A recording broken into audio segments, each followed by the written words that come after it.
బాలీవుడ్లో ఒకప్పుడు remake cinema అంటే మినిమం గ్యారంటీ హిట్. ఏ భాష నుంచి రీమేక్ చేసినా నార్త్ ప్రేక్షకులు తెగ ఆదరించేవారు. కానీ ఇప్పుడు సీన్ మారిపోయింది. రీమేక్ కథ అంటే బీ టౌన్ ఆడియన్స్ పట్టించుకోవటం లేదు. ఇదే ఇప్పుడు బేబీజాన్కి మైనస్ అయింది.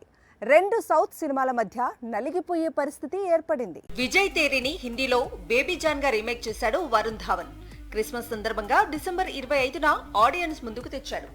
ఎలాగైనా దీన్ని హిట్ చేయాలని మేకర్స్ తెగ కష్టపడ్డారు. అయినా డిజాస్టర్ వైపుకు అడుగులేస్తుంది.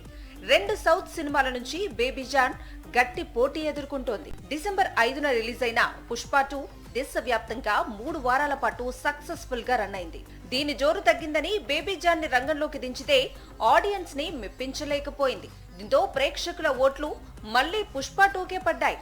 ఇప్పుడు బేబీజాన్ కు పోటీగా మార్కో అనే మలయాళ మూవీ రిలీజ్ అయింది. దీన్ని చూసేందుకు హిందీ ప్రేక్షకులు థియేటర్స్ కి క్యూ కడుతున్నారు. పుష్ప 2, మార్కో సినిమాలకు హిందీ బెల్ట్ లో ఇప్పుడు మంచి డిమాండ్ ఏర్పడింది.